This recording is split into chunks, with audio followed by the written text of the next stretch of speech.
By the time the sun slips behind the row houses and water towers, Brooklyn wears its evening face.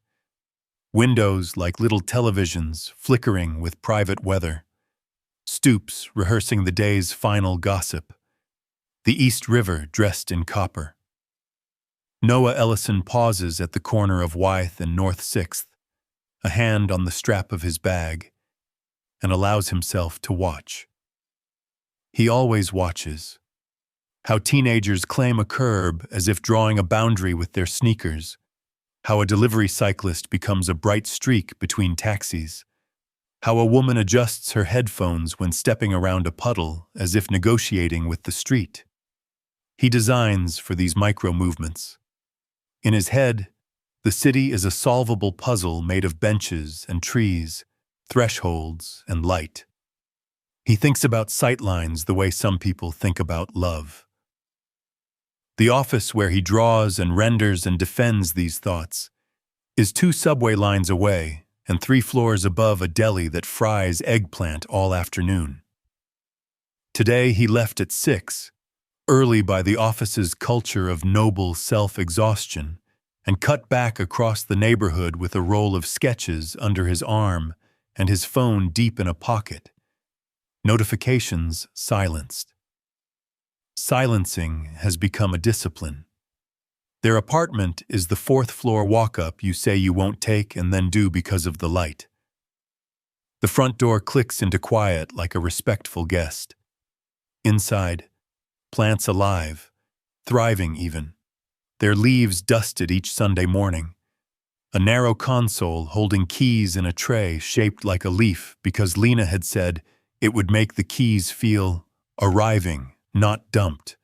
A candle that smells faintly like cedar and newspaper ink. A scent Lena called legacy. Their calendars, hers color-coded down to the 15-minute block, his a map of deadlines and site meetings, sync invisibly across 2 devices and a shared wall planner he designed himself from reclaimed wood, both of them agreeing its presence kept them honest. "Hey!" Lena calls from the dining table they never unfold to its full length. She is lit in laptop light, chin tilted, one hand on a trackpad, the other tapping a pen against the air like a conductor searching for tempo. Her hair is pinned carelessly and perfectly. Her sweatshirt is expensive but has the elective rumple of late-night focus. "How was the charrette?" Noah slips the tube of drawings into a corner and kisses the top of her head, smelling dry shampoo and something citrus. "Good. They want to turn the loading dock into a play space. A real one. I think we can persuade the landlord with projected heat maps, show them how foot traffic in August becomes human sap if there's no shade." Lena smiles with half her face. "Sell them a story of shade," she says, eyes never leaving the grid on her screen. Speaking of stories, our crisis client posted a Notes app apology without clearing it. We're rinsing it, diffusing rage, triangulating new talking points. I'm in 5 different Slacks and a 6th level of Tava. Hell. He drops his bag. You'll get them to accountability journey in 2 days. 1.5. Tomorrow we seed compassion. Friday we pivot to a charity partner. Her humor and cynicism often shake hands in the same sentence. She pats the chair beside her. "Sit with me. I'm almost done." This is the shape of their domesticity. Parallel screens, synchronized silences, the occasional calibrated interruption. He opens his laptop and checks the feedback from a community board. The usual mixture of suspicion and grace. He types replies that are gentle but firm. No, the benches are not an invitation to vagrancy. Yes, lighting levels matter for both safety and sleep. Yes, the swings can be adult-sized because delight is not proprietary to children. He drafts a note to his project manager, stops, deletes, drafts again. He has learned, slowly, to commit to fewer words and better diagrams. Lena's phone pings like a metal bead in a bowl. She glances, thumbs a response, returns to the laptop without apology. On the table, two mugs cool at different rates. The one with a chipped lip that Noah prefers because it has survived. The smooth one that sits better in Lena's shots. She is good at making ordinary life look like a promise. Her clients hire her to perform this alchemy, to take a mistake and teach the public to recognize it as a stage on the road to self-improvement. She has a taxonomy of public feelings, contrition, resolve, hope, and she can place a brand anywhere on that map with a sentence and a lighting cue. When she finally closes the laptop, the room seems to exhale. "Walk?" she asks. "If I stay here, I'll start rewording the apology until it evaporates." They descend the stairs like a practiced duet. Outside, the street eats them whole and then hands them back in pieces. They pass a bodega where a child counts change into a parent's warm palm. They pass a gym where bodies become projects under fluorescent truth. They pass a window full of handmade candles named after places people miss. Upstate porch, Pacific air, Brooklyn rain. Lena points at Brooklyn rain and laughs quietly. "It never smells like that." "Nothing smells like it says," Noah agrees. "Names are small lies we tell objects so we can live with them." She bumps his shoulder with hers. "You're getting good at copywriting." The water's edge greets them with a breeze. They lean on the railing and watch the ferry carve white script into the dark. Above, the skyline rehearses confidence. Lena tilts her head toward Manhattan. "We should go to that new rooftop in the meatpacking," she says. "A client is soft launching a line there next week. It'll be good to be seen." "Seen by whom?" "By the idea of ourselves," she says, not entirely joking. "You and me, the version the city applauds." He thinks, not for the first time, that the city applauds like a perpetually scrolling feed, brief, noisy, forgetful. He can feel himself wanting something outside the applause, a bench where silence isn't a glitch. He wants, and is slightly ashamed of wanting, mornings where the only algorithm is how light moves across a kitchen table. On the walk back, they pass a block-long mural he knows too well, the one that tries to make a developer's project look like community. He helped design the remarks for the ribbon cutting.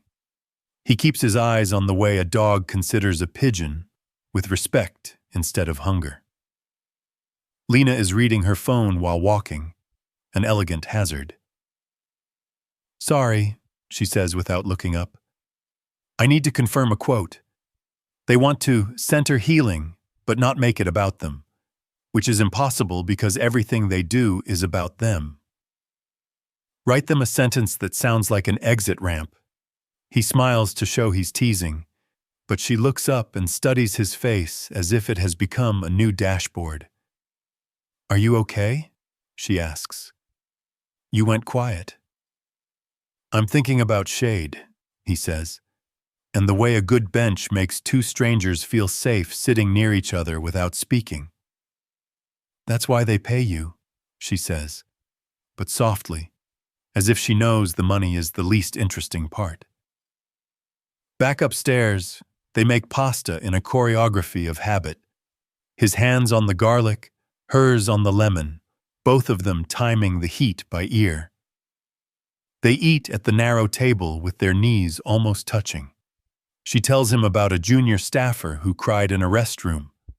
He tells her about an elderly man who asked whether the new plaza would still allow the chess tables. She says yes automatically, then catches herself.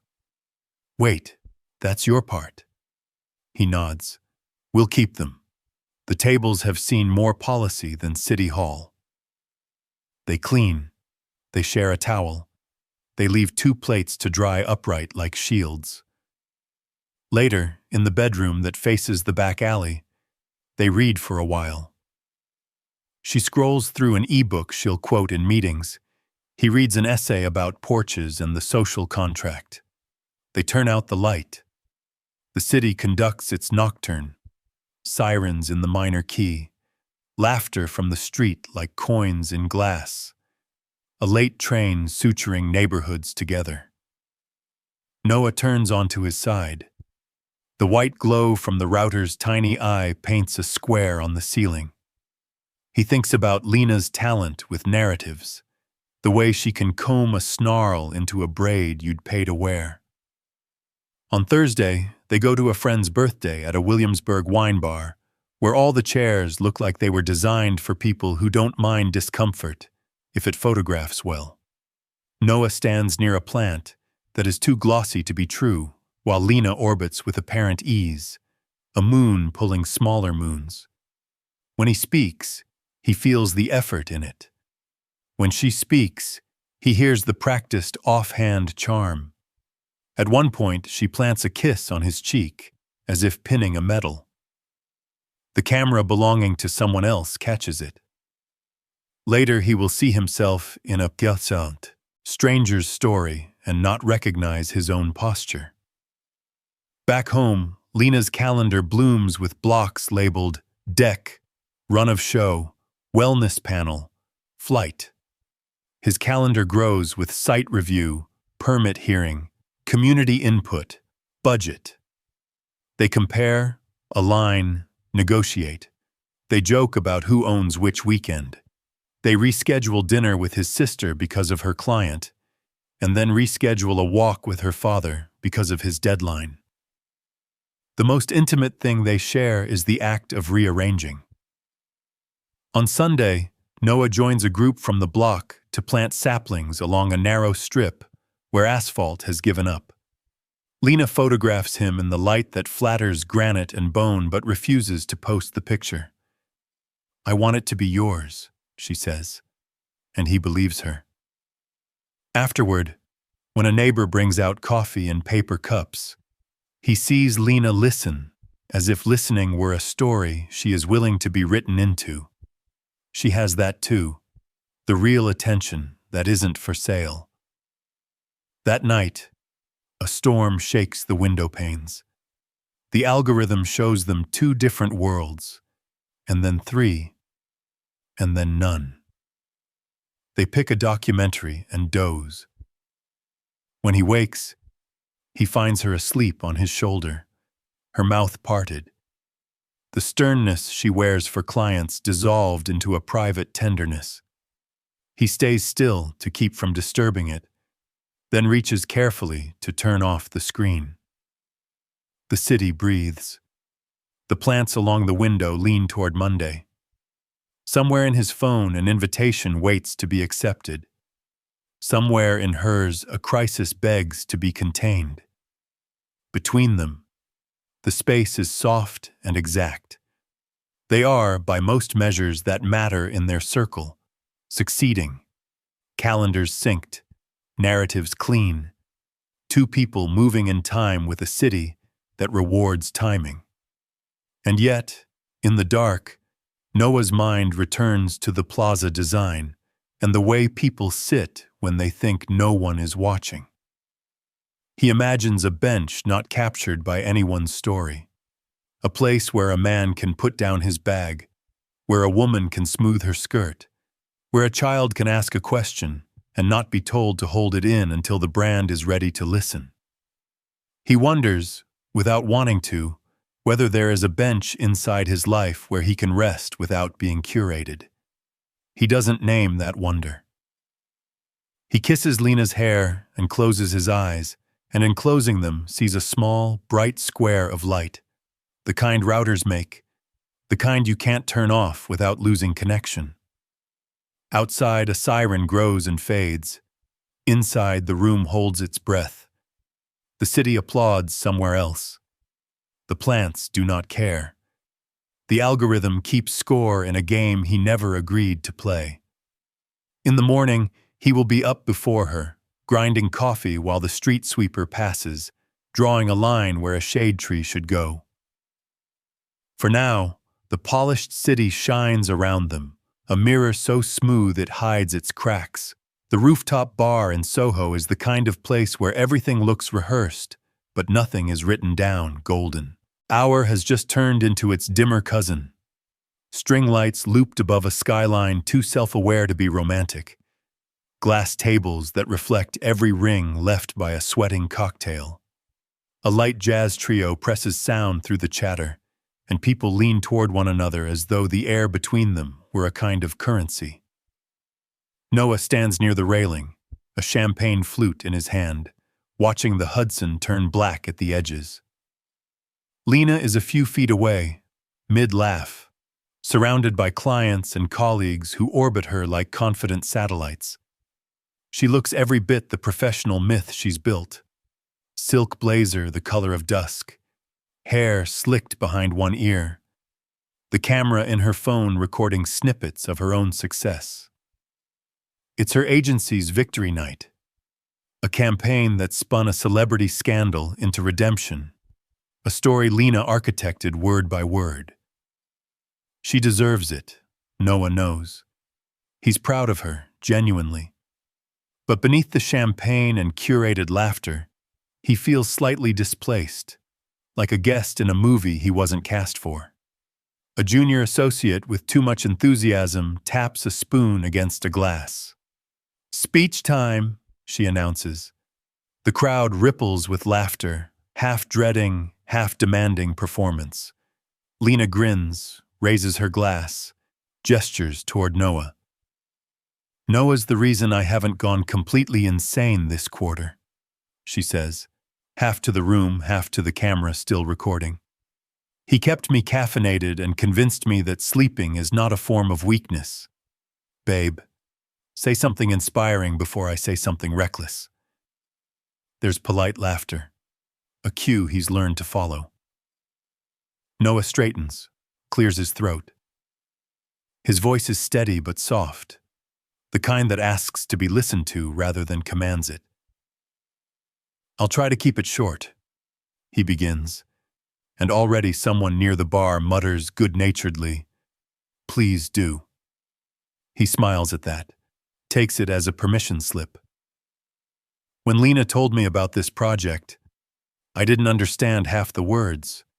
Brand architecture, narrative scaffolding, emotional ROI. I thought she was building a cathedral. Turns out she was. The kind people step into when they need to believe again. And if that isn't architecture, I don't know what is." It's the kind of earnest line that belongs more to small dinners than big rooms. He doesn't hear the murmured appreciation, because in that moment, as he glances toward Lena for reassurance, he catches it. Her face tilted just enough toward her phone camera, eyes flicking heavenward in a barely perceptible motion. An eye roll. Quick, polished, reflexive, but unmistakable. The sort of gesture that might mean nothing to anyone else but slices straight through him. The crowd laughs again, thinking he's paused for comic timing. He forces a smile to fit the rhythm. "Anyway," he says, "to Lena, and to finding stories that make the city a little more human." Glasses clink. The sound is brittle, like wind chimes in a storm. Lena steps forward, kisses his cheek, camera still rolling, image controlled again, and whispers, "Perfect, babe." Her perfume catches in his throat. Afterward, people move on to networking clusters. Lena's laughter resurfaces, radiant, flawless, rehearsed. Noah drifts toward the edge of the rooftop, watching lights slide along the river, watching himself reflected faintly in the glass railing. In the reflection, he looks composed, even content. Inside, something quieter is collapsing, a structure he didn't realize he was standing on.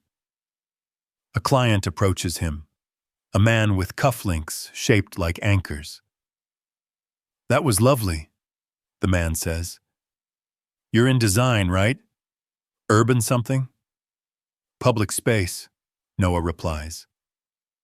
The man nods politely, already half turned away. Ah, very noble. My wife's a ceramicist. We all make things people don't use. He laughs and walks off. Noah finishes his drink. The city stretches beneath him, glittering, self-sufficient. He watches Lena pose with her team, her head tilted just so, her smile framed by applause that exists mostly for the feed. Someone shouts her name, flashes go off. The image will look perfect online. Two professionals celebrating success, the caption warm, the lighting golden. No one will see the half-second flicker that rewired the meaning of the night.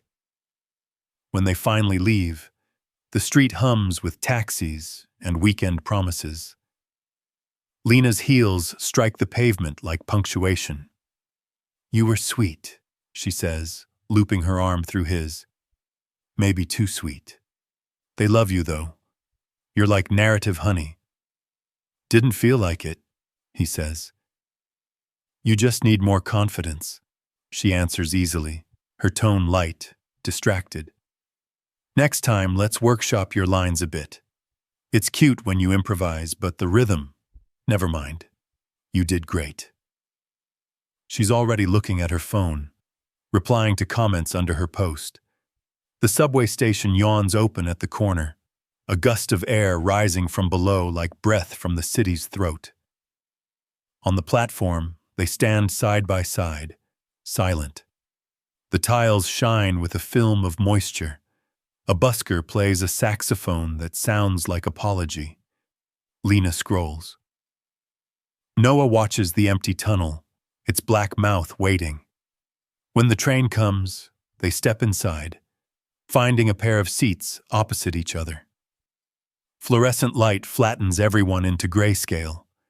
A teenage couple argues softly near the door. An older woman knits with blue yarn. Lena's reflection shimmers in the window glass, her face calm, untouched. Noah's gaze drifts to his own reflection beside hers.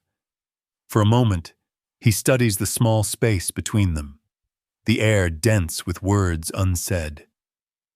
She looks up once, meets his eyes, and smiles. It's gentle, habitual, a balm offered without knowing there's a wound. He returns it, because he doesn't yet know how not to. The train jerks forward. He counts the stations, one by one, each a brief moment of light and blur. By the time they reach Brooklyn, the night has folded itself neatly around them. They walk the few blocks home in near silence, their footsteps echoing like a private argument. Upstairs, she slips off her shoes and hums as she removes her makeup.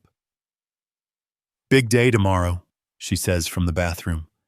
You'll do great in that community pitch. He murmurs something, agreement, gratitude, maybe both, and sits on the edge of the bed, scrolling back through the photos she posted from the party. He finds the video, her laughter, the clinking glasses, his voice faintly audible under the music. Then the frame catches her face, her eyes lifting in that small, betraying orbit.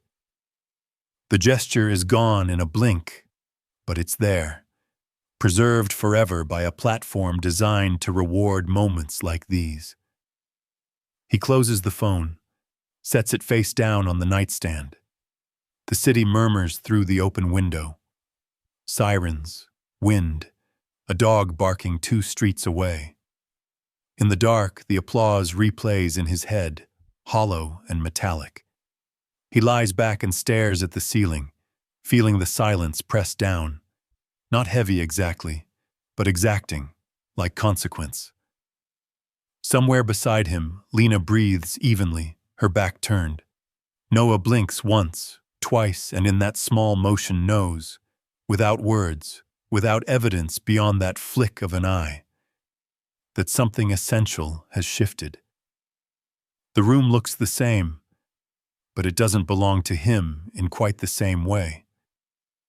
It is Sunday morning, the kind that almost feels borrowed, gray light over the windows, the sound of rain that never quite begins. Noah wakes to the absence of movement beside him. The pillow next to his still holds the heat of Lena's sleep, but her side of the bed is empty.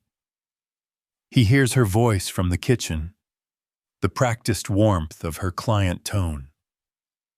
"Yes, totally. Monday's fine," she says.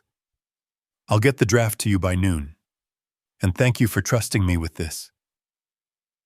A small pause, the smile audible. "Of course, always happy to make things easier." He lies there for a minute longer, listening to the cadence. Then she laughs. A quick, low laugh he hasn't heard directed at him in weeks. He imagines her standing barefoot by the counter, stirring almond milk into her coffee while maintaining the illusion of intimacy with someone unseen. The city hums behind her voice. By the time he enters the kitchen, she's off the call and halfway into another mode. Jogging clothes, hair tied up, eyes bright with caffeine and purpose. "Morning," she says. "I'm heading out for a quick run before the rain actually commits. Can you send that presentation deck to the city team? The one from Friday?" He nods. "You left your laptop open." "Perfect. It's on the desktop. Just attach and fire it off." "Thanks, babe." She leans in for a quick kiss that misses his mouth and lands on the corner of it. Then she's gone, the door shutting with the soft finality of habit. Noah sits at the dining table with her laptop. The screen glows, waiting. Her wallpaper is a photo of them from last summer at the Catskills. Sunlight on their faces, his arm around her shoulder, the illusion of permanence. The desktop is immaculate, the digital equivalent of their living room. Folders labeled neatly, no stray icons. He opens the folder named Decks, Clients, City Green. It's there, exactly where she said. He attaches the file, drafts the email. His finger hovers over Send, and then, almost unconsciously, he glances back at her browser window still open behind the email. Slack. A notification blinks in the corner. One unread message. He knows he shouldn't. He tells himself he won't. But the cursor moves anyway. The workspace isn't her agency's main channel. It's a private chat, the header labeled with a single initial, J. No profile picture, just a gray circle. At first it looks like work, timelines, approvals, edits. Then, buried between links, a tone shift. That photo from the rooftop. Remind me to thank your boyfriend for his toast. He's a poet, right? Huh. He tries. Sweet, though. Sweet's another word for safe. Maybe I like safe. You don't sound like it tonight. Noah feels something inside him slow down. Not shatter, not yet. Just slow, like a clock deciding it no longer believes in time.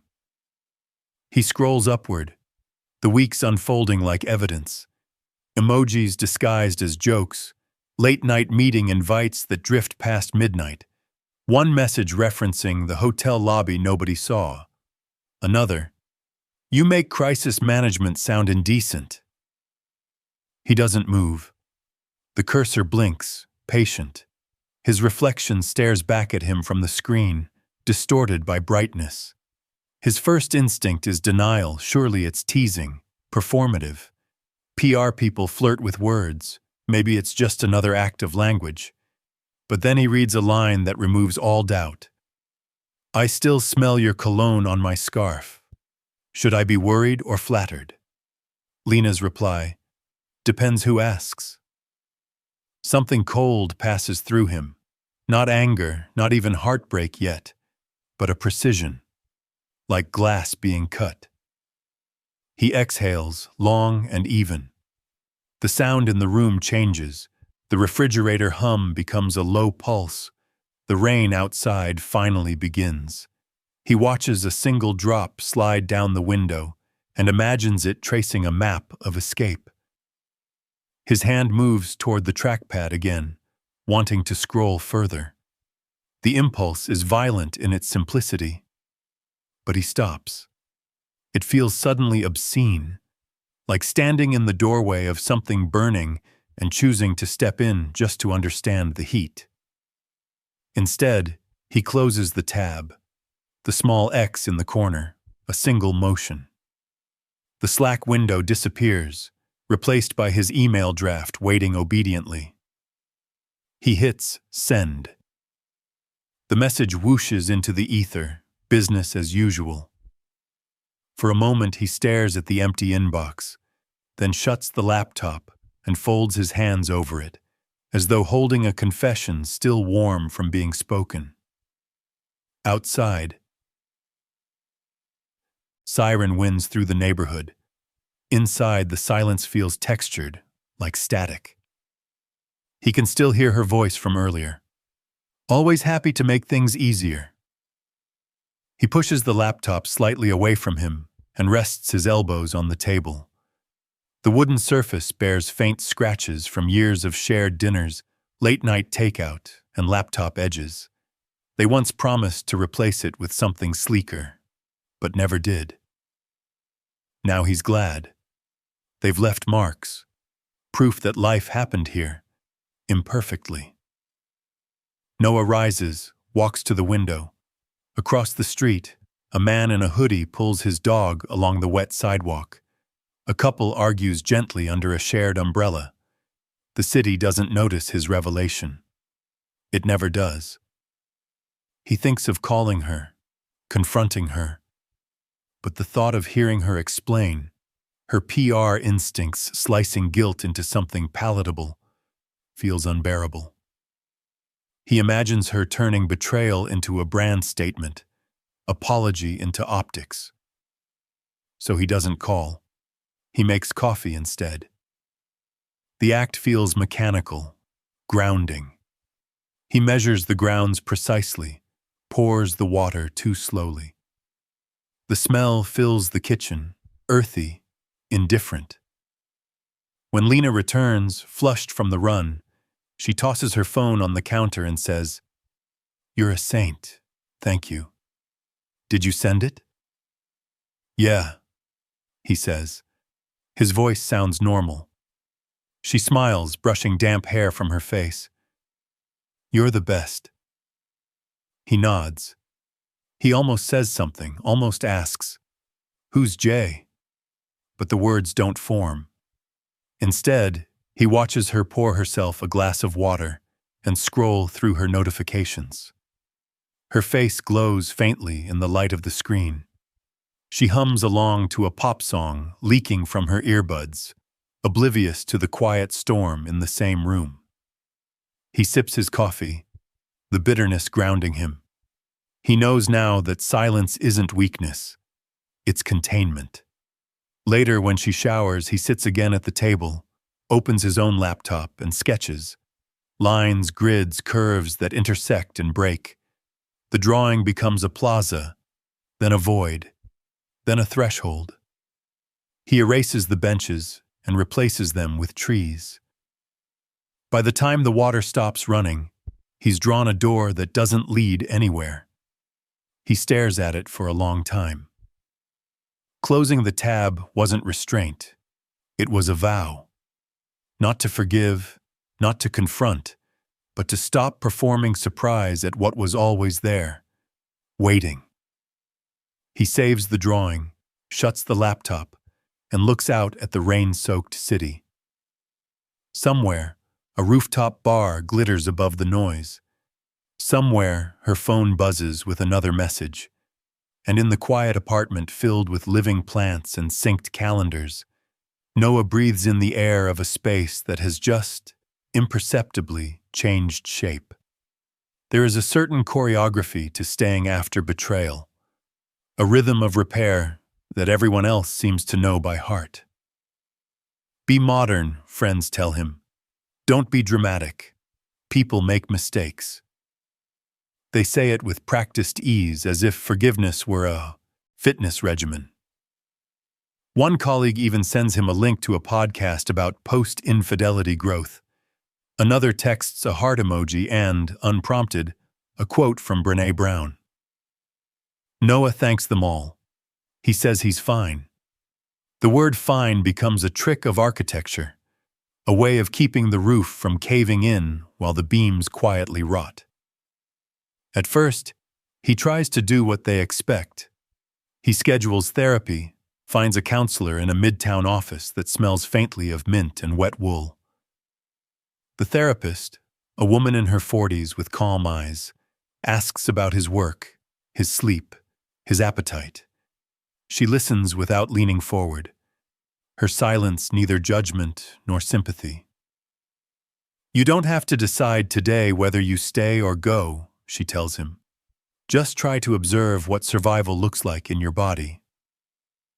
Survival, it turns out, looks like paperwork. He wakes up, makes coffee, answers emails, attends meetings, drafts designs. The city's machinery demands participation. He sketches benches and trees as if mapping his own boundaries. At night, he drafts emails to Lena, emails he never sends.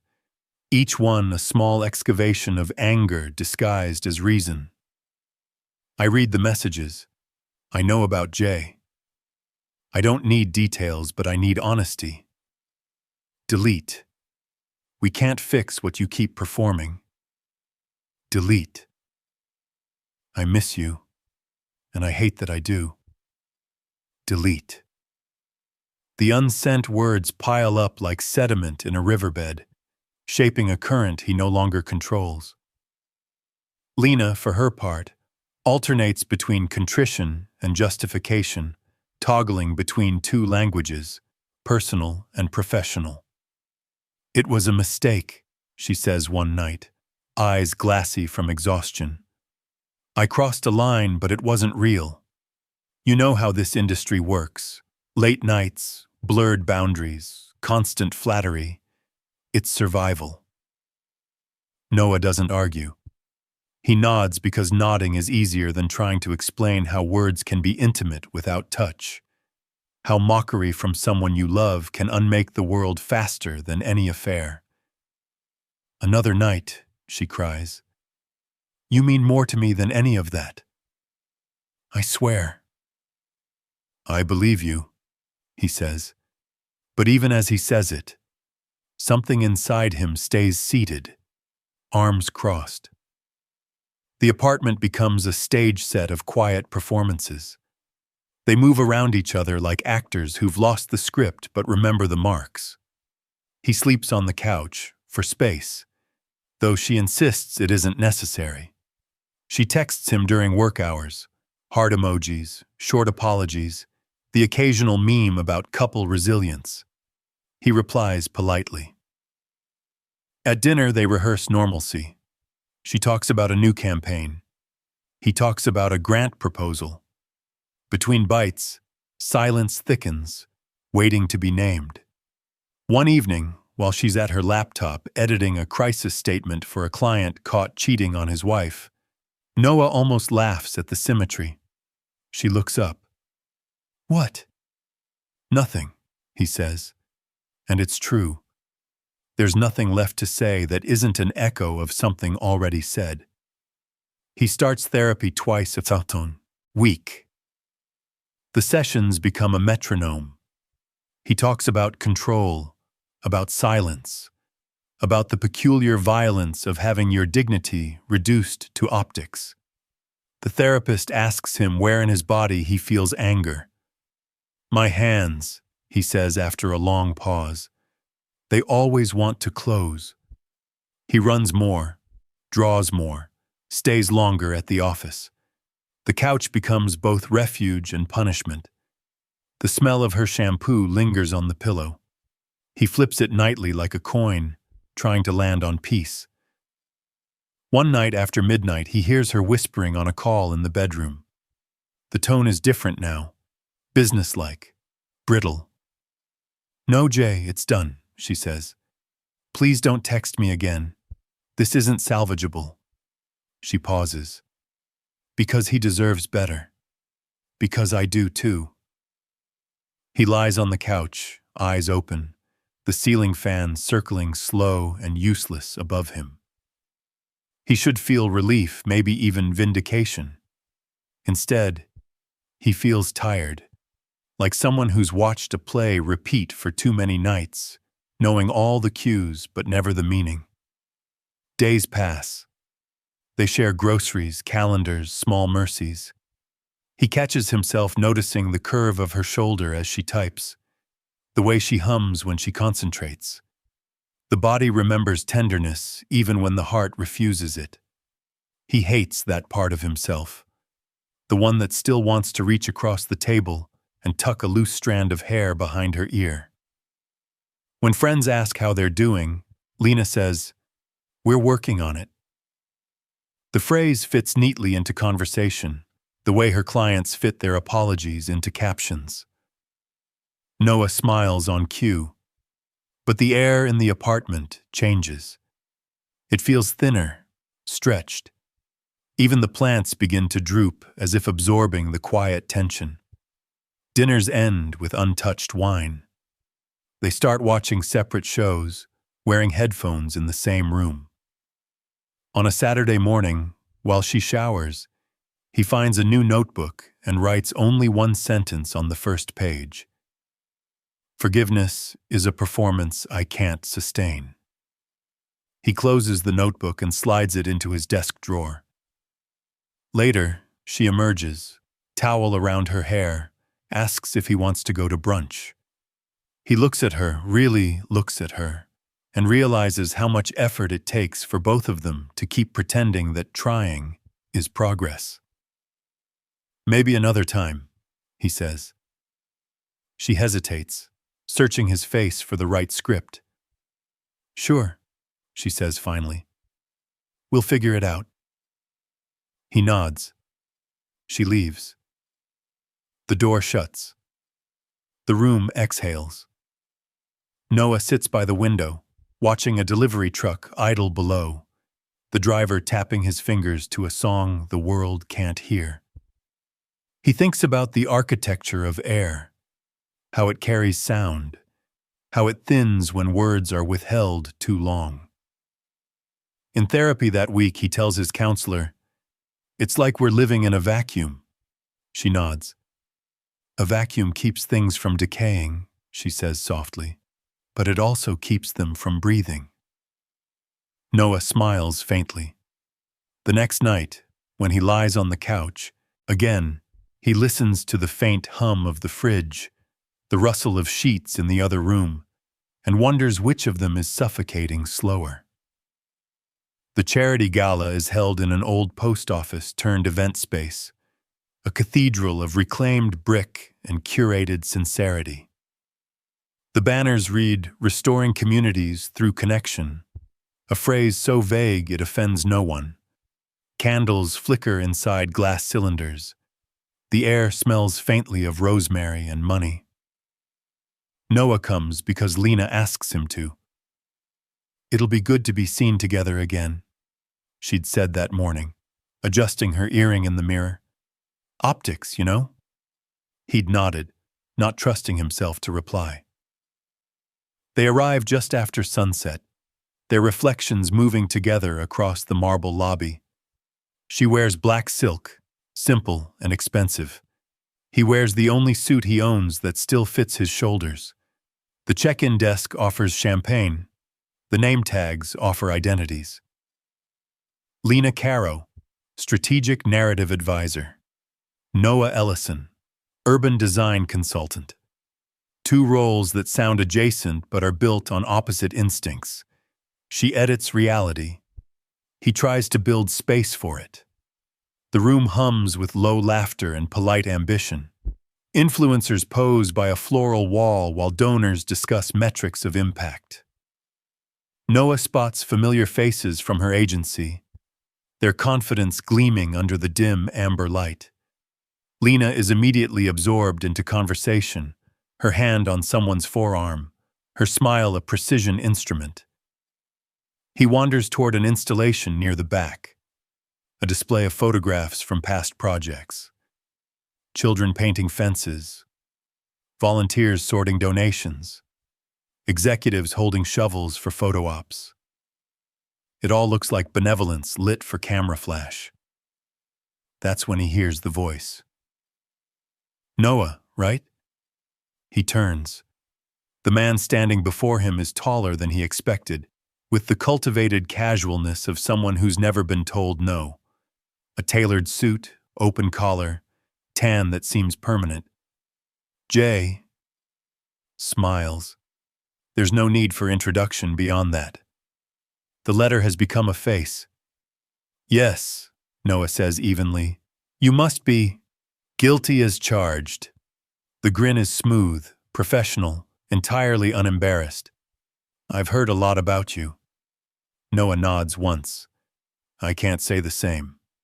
Jay laughs softly, as if they're sharing a joke. Fair enough. She said you're the grounded one, keeps the world from floating off its hinges.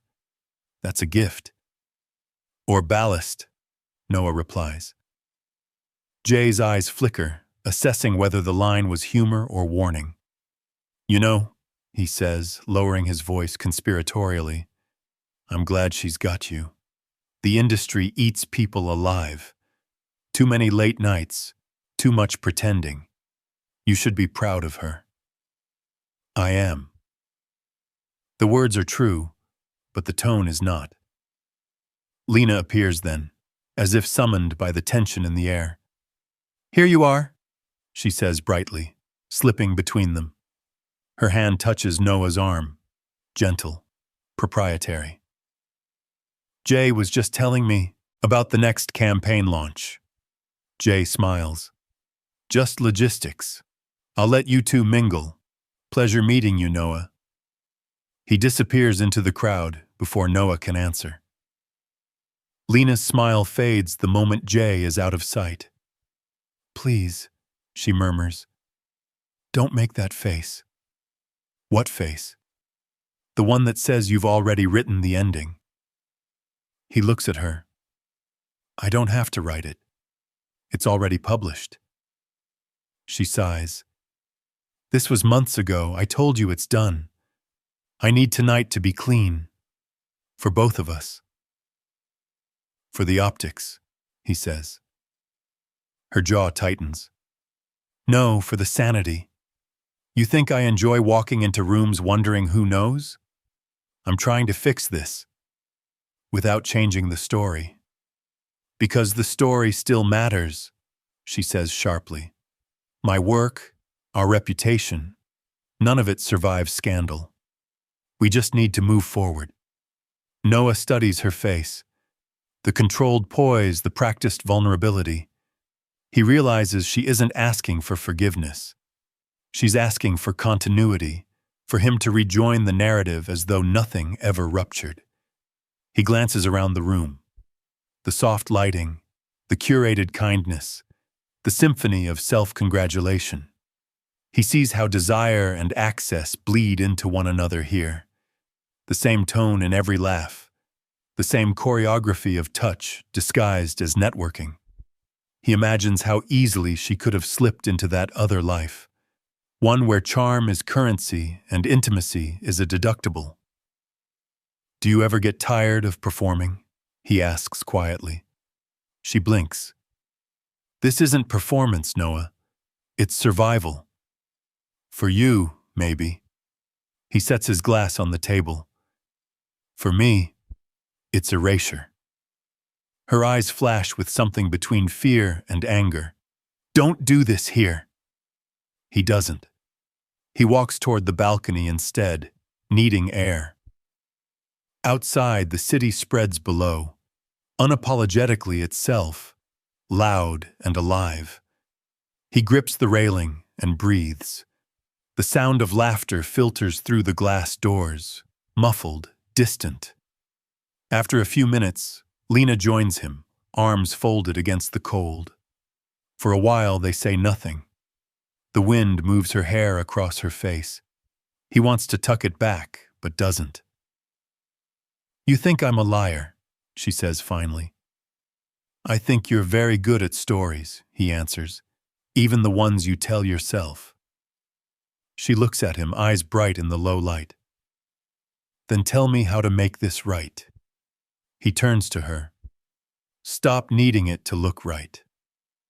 She flinches, just slightly. Then she laughs, brittle and small. You always make it sound so simple. It's not simple, he says. It's just honest. They stand there, two outlines against a skyline of moving lights, neither able to step closer nor apart. Inside, applause rises for some speech they've both missed. The sound swells, hollow, perfect. Later, on the ride home, she scrolls through her phone, posting photos from the event. The two of them smiling under chandeliers, captions about community and hope. The images look impeccable.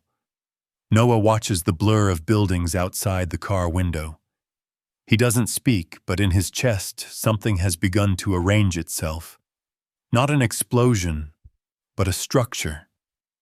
A quiet rage, deliberate, geometric. It isn't the kind that destroys. It's the kind that builds boundaries so strong they stop even light from passing through. When they reach the apartment, she asks, "Are you coming up?" He looks at her for a long moment, before answering. Eventually. She hesitates, then nods, stepping out into the building's entryway. He stays in the car, engine off, city noise seeping in. The driver glances back in the mirror once, then decides not to. Noah sits there until the windows fog. The image of Jay's grin floats behind his eyes, but it's fading already, dissolving into something larger than either of them. By the time he finally climbs the stairs, he knows what the rage has become. Not fire, but architecture. A decision to rebuild. Not them, not her, but himself, in a story that doesn't require lies to keep standing. For a few weeks after the gala, the city moves as it always does. Subways collapsing and reforming under schedules, deadlines colliding, lives running parallel. From the outside, nothing in Noah and Lena's world appears different. They still leave their apartment at separate hours, still post filtered glimpses of balance, still eat takeout at the same table with the same small talk. But between them, something invisible has shifted. The air feels rationed. One night, after a long silence broken only by the hum of their phones charging, Noah sets his notebook aside and says, "We need terms." Lena looks up from her screen, her face lit in blue. Terms? Boundaries, he clarifies. Not punishment. Clarity. She exhales, wary. Okay. He chooses his words with care, as if drawing lines on a fragile map. No private dinners with clients. No late-night messages unless it's urgent. Shared calendars. Transparency that isn't performative. And maybe... He hesitates, searching for language soft enough to hold the truth. A pause on appearances. No more posts about us.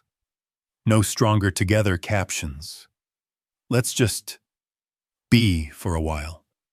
Off stage. Her expression flickers between surprise and defensiveness. You want me to erase us publicly? I want to live somewhere that isn't an audience. She folds her arms. You think the internet is the problem? I think performance is, he says quietly. She studies him, calculating. Then she nods. Fine. You want boundaries? You have them. She smiles. Tight. Practiced. But remember, my job runs on access. Clients text me at midnight because I answer. That's how I keep the lights on. Then maybe let them flicker once in a while. The smile vanishes. That's not fair. It's not meant to be. The conversation ends there, unresolved, but recorded. The next day, she updates her shared calendar. He notices she blocks out her travels as brand engagements, nothing more specific. It's a start, he tells himself. Small honesty is still honesty. For a brief time, peace returns in fragments. They eat together without tension. She sends selfies from airports, neutral ones, no filters, no hashtags. He replies with thumbs-up emojis, his digital equivalent of hope. He even allows himself to believe that maybe survival can look like this. Fragile, negotiated, still breathing. Then one Thursday evening, while he's on site reviewing plans for a playground restoration, his phone buzzes. A photo forwarded from a friend. No caption. He opens it. Lena at a rooftop in Los Angeles, standing beside Jay under branded lighting, both of them smiling for a press photographer. The headline reads, PR luminary Lena Caro returns to collaborate on Rebuild Together initiative. He stares at the image until the edges blur. She isn't touching Jay, but proximity tells its own story. He recognizes the soft lighting, its function, its lie. When she returns 2 days later, the apartment smells like her perfume before she even walks in. She drops her suitcase, shrugs off her coat, says brightly, "The trip was a success. Press coverage is great. You'll see." "I already did," he says. She freezes. "You mean the photo?" "Yes. It was a brand event, Noah. There were 100 people there. You stood next to him. It was assigned seating." He laughs, quiet and short. "Of course it was." Her voice sharpens. "You're twisting this into something it isn't. I followed your terms. No dinners, no texts. You said transparency, not permission." "I said boundaries," he corrects. "You turned them into loopholes." She steps closer. "You think the world stops because you're uncomfortable? You think my career fits inside your peace of mind? I think if it doesn't, then there's no room left for me at all." They stand in the kitchen, light from the hallway cutting between them like a third presence.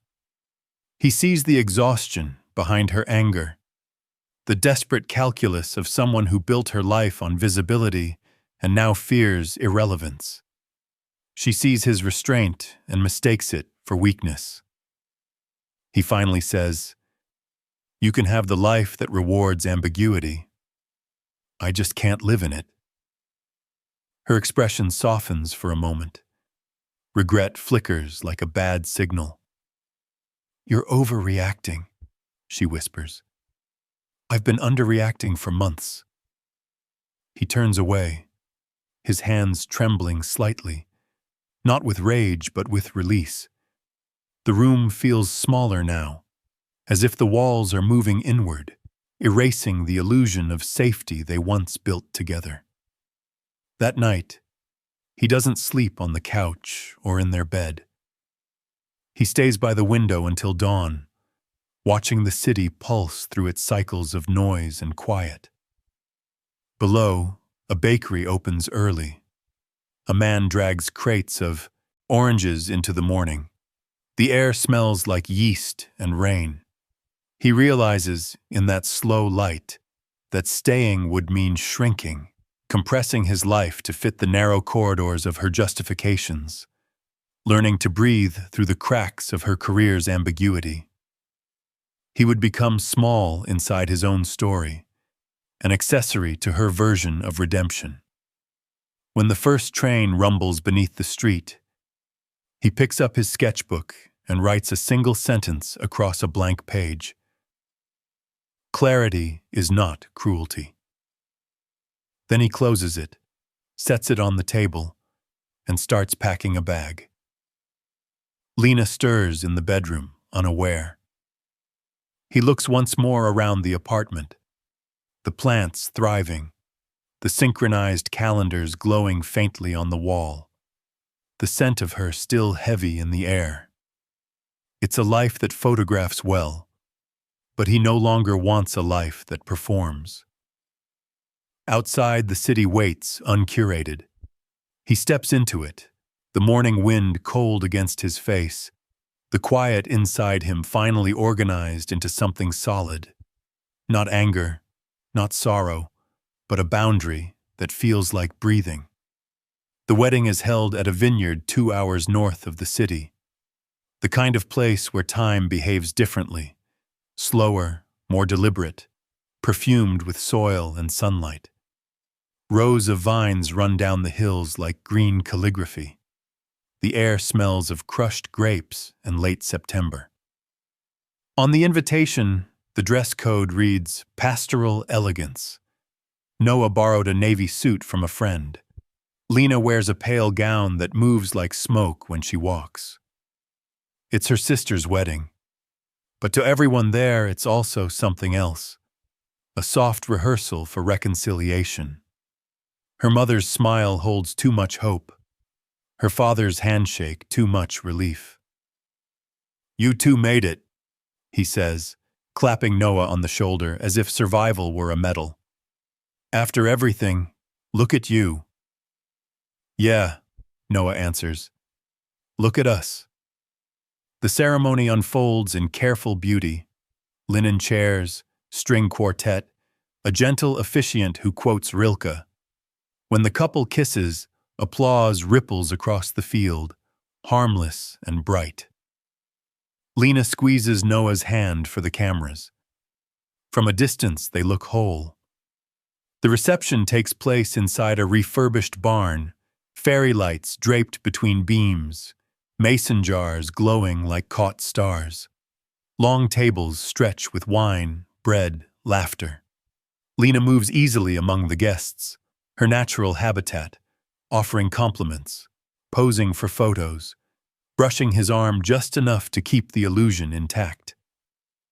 Noah sits beside her, smiling when expected, drinking slowly. The night hums with warmth and small lies. When someone asks about his latest project, he answers politely, knowing they're not really listening. His mind drifts to the past week, the morning he left their apartment with his bag half-packed, the silence that followed. She'd called, texted, promised she'd change. "Come to the wedding," she'd pleaded. "Please, for my family, for closure, if nothing else." He came. Not for her, not even for closure, but for the quiet chance to see the end of the story in full daylight. As the evening thickens, the band plays something nostalgic. Couples dance under the fairy lights, all choreographed tenderness. Noah watches Lena with her family, her laughter easy, her movements fluid, her image still flawless. He feels neither love nor bitterness, only distance like watching a film projected on glass. Then the DJ taps the microphone. "We'd love to hear a few words from our favorite couple. Lena and Noah. You've been through so much and still stand strong. Come say something." Applause. Expectant. Lena's smile freezes. Her eyes dart toward him in silent plea. "Just keep it light," she whispers. "Please, no drama." He rises. The crowd claps. Someone hands him the microphone. It's warm, slightly damp from another man's palm. The sound of feedback ripples through the barn before settling into quiet. He looks out over the tables, the candles, the half-empty glasses, the shimmer of hope people project onto others. He could, in this moment, expose everything. He could name names, hold receipts, speak the truth raw and unvarnished. But the idea exhausts him. Truth spoken in vengeance curdles faster than lies. He begins slowly, his voice steady. "I'm not great with speeches," he says, eliciting polite laughter. But I've been thinking a lot about doors, how they frame what we enter and what we leave behind. Some stay open too long, some close before we're ready. And sometimes, closing one isn't loss. It's breath. It's choosing air over suffocation. The laughter fades. The silence that follows is kind, attentive. He glances at Lena. Her expression is unreadable, poised, almost still. He continues, softer now. I used to believe that love was proven by endurance, by how much you could carry, how long you could stay. But maybe love is also knowing when to set something down, when to leave the door open for dignity to walk through. He pauses. Someone in the back nods. Someone else clinks a glass nervously. The air feels thick but clean. That's all, he says finally. To new doors, to fresh air. He lifts his glass, takes a small sip. No one moves at first. Then scattered applause breaks out, uncertain but genuine. Lena forces a smile, raises her own glass, the performance muscle twitching back to life. Noah sets the microphone down on the table. Not dropped, not thrown, just released. The sound of it settling feels like punctuation. Then he turns and walks toward the open barn doors, the cool night spilling in. Outside, the air tastes like rain and distant soil. Fireflies pulse above the grass, their light brief and unpretending. He walks to the porch, where a single bulb glows above the steps. From inside, laughter swells again, the music resuming, the story continuing without him. He leans against the railing, exhales. The night is honest in a way people rarely are. He doesn't check his phone. He doesn't think about tomorrow. Behind him, the door creaks once, then closes gently. He doesn't turn around. He watches the vineyard fade into darkness, breathes deeply, and lets the noise recede until all that remains is the soft hum of insects and his own heartbeat, steady, unhurried. For the first time in months, the silence feels like peace, not absence. The new apartment is small, square, and quiet in a way that feels almost foreign. One window faces a community garden. Another looks toward a brick wall painted with fading graffiti, blue birds, a skyline, a hand reaching for light. The radiator hisses like an old friend clearing its throat. Noah sleeps on a mattress on the floor for the first week, surrounded by boxes labeled tools, plans, books. He likes the emptiness. It reminds him that space can be honest, that it doesn't need to be filled to be alive. He moves differently now, slower, deliberate. He makes coffee each morning without checking his phone. The screen stays dark on the counter, a small rebellion against the reflexes that once ruled him. The city outside still thrums with its endless appetite for performance. Cars, headlines, feeds, but it no longer asks anything from him. By spring, he's back on site at the community design office, helping to rebuild a small playground in Bed-Stuy. It's a modest project, rubber tiles, shade trees, a mural wall for local kids to paint. But for Noah, it feels like a reclamation. The work hums with real noise, hammer strikes, laughter, the language of neighbors instead of clients.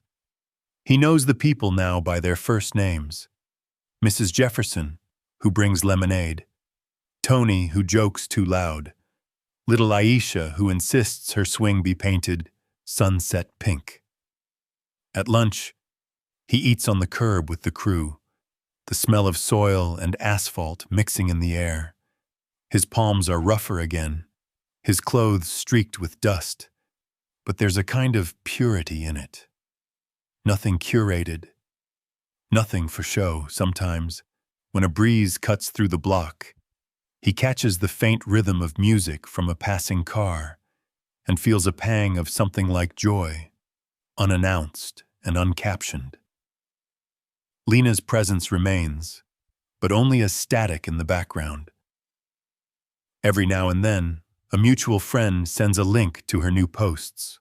Her feed has evolved: healing journeys, intentional mornings, soft boundaries. The hashtags read like apologies in disguise. She looks radiant, composed, and entirely unsearchable. He doesn't follow anymore. But sometimes the algorithm delivers her image anyway, as if testing him. When it does, he simply scrolls past. Not with bitterness, just completion. At night, he walks the streets of his neighborhood, watching windows glow with other people's lives, couples arguing gently, someone playing piano, a child's laughter echoing up a stairwell. He no longer feels like an outsider looking in.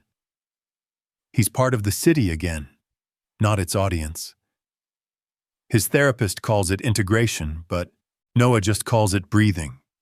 One morning, near dawn, he sits at his desk by the window. The light is thin, gray, unedited. On his laptop, an article draft for a community design journal sits half-finished. He's been writing about trust in shared spaces, how architecture isn't just steel and glass, but the promise that someone considered your existence when drawing a line. He pauses, stretches his hands, and absently opens his browser. The tabs are few now: city zoning codes, a playlist, an open email from a colleague, and one old tab, long buried but still there: Lena's archived photos from the life they used to share. He hovers over it for a moment. The image on the preview is them on the Catskills Trail, her smile radiant, his arm around her. The moment had felt like forever, once. He thinks about what silence used to mean to him, how he mistook endurance for intimacy, how he learned that staying quiet can sometimes be a form of self-erasure.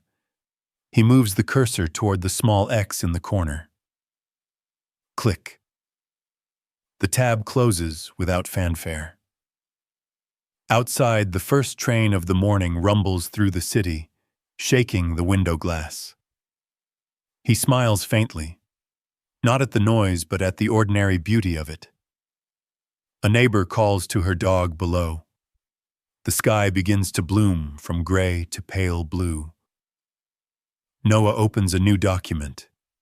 He titles it Playground Notes. Beneath it he types, "Design for what remains, not what was lost." Then he leans back, listening to the soft hum of life unfolding beyond the walls. For the first time in a long time, he doesn't need a witness. The city will keep scrolling, as cities do, indifferent and alive. And somewhere between the closing of one tab and the opening of a new day, Noah Ellison breathes fully into himself, no longer rehearsing love, no longer translating silence into devotion, just existing, steady, whole, and finally unperformed.